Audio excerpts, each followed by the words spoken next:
Have you ever felt like you're just fundamentally out of sync with the world around you? Society always tells us that being super intelligent is this incredible gift. But for a lot of people, it feels more like a burden. Some have even called it a daily hell of being too intelligent. It's a huge contradiction, right? And that's exactly what we're going to get into. So this is the big question we're tackling. Why is it that a mind that can see more, connect more, and feel more often ends up just hurting more? It's a paradox that a lot of you might know firsthand, and it's time we really unpacked it. This quote just hits so hard, doesn't it? It's from a user called Embracing the Dark, and wow, does it nail the feeling. It's that sense of being an outsider looking in, watching everyone get excited about things that just feel empty to you. And that feeling of screaming on the inside while everyone else is oblivious, that's not just in your head. It's a very real, shared experience. All right, so to really get this, we've got to look under the hood at how a highly intelligent brain actually works. It's not just about thinking faster. It's about experiencing the world with a totally different kind of depth and intensity. So what does this hyper-awareness actually feel like day to day? Well, for starters, your mind is like a super-powered pattern matching machine. You're constantly connecting dots that other people don't even see. Naturally, this makes you question things like norms or traditions that just don't seem to add up. You probably also have this advanced emotional radar, where you're not just hearing words, you're hearing the intent behind them. This can make small talk feel incredibly draining, almost dishonest. And because your own inner world is so rich and you're constantly analyzing yourself, being alone doesn't feel lonely. It's actually a relief. It's where you can finally breathe and let your mind do its thing. And believe it or not, there's a scientific term for all this: overexcitability. It's a concept from a psychologist named Kazimierz Dombrowski. And what it means basically is that your nervous system is just wired to be more sensitive. You're not overthinking it, you're not being too sensitive, you are literally built to experience life with more intensity. And this is so important because it reframes these traits not as a problem, but as a sign of huge developmental potential. Okay, so where does this lead? Because this heightened awareness, it doesn't just stop with analyzing social situations. No, a mind like this is often forced to grapple with the biggest, scariest questions in the universe way earlier and way more intensely than most people. Psychiatrist Irvin Yalom called them the four ultimate concerns: death, freedom, isolation, and meaninglessness. Now, most people are pretty good at putting these thoughts in a box and shoving them in a closet. But the hyper-aware mind can't. It's confronted head-on with the reality that life ends, that we're terrifyingly free to create our own purpose, that we can never be fully understood by another person.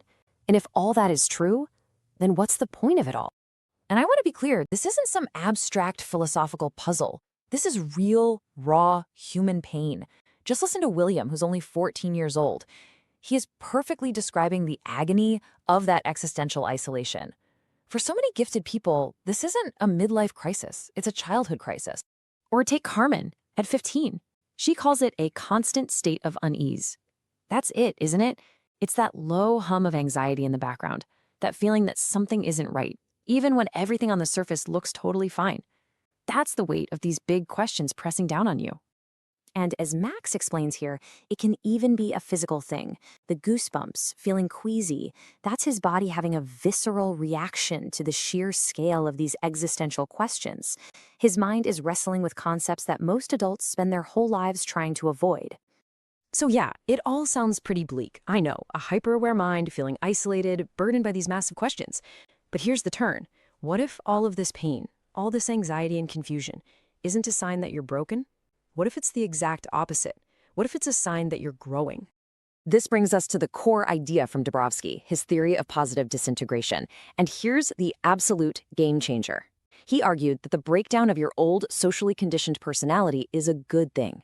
The anxiety, the depression, the feeling that you don't fit in, he saw those as the very engines of personal growth. They're signs that you have the potential to build a truly authentic, self-directed life. Dombrowski actually mapped out this whole journey into 5 levels. Most of society kind of chills at level 1, which is basically running on autopilot, following the herd. The pain and conflict you feel, that's you breaking out of that, entering the disintegration of level 2. But the magic really starts at level 3, when you start to see the huge gap between the world as it is and the world as it ought to be. That's when you start consciously building your own value system, moving towards this incredible, authentic self at level 5. The struggle is the whole point. This chart just lays it out so perfectly. Look at the transformation here. You go from a herd personality to an autonomous one. Instead of your conscience being dictated by what society tells you, it becomes internal. It's yours. And my absolute favorite concept here is positive maladjustment. Think about that. Being maladjusted to a sick society is actually a sign of health. It's not a bug, it's a superpower. So, what does this all mean for you right now? It means that everything you might have thought was a weakness, your sensitivity, your overthinking, your feeling of being an outsider, is actually the source of your greatest strength. It's the raw material for building a truly extraordinary life. So let's lock this in. These are the takeaways I want you to hold on to. 1.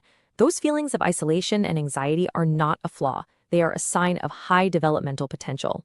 2. The inner conflict you feel, that's the engine of your growth. 3. Solitude isn't a failure. It's your workshop. It's the space your mind needs to do its most important work.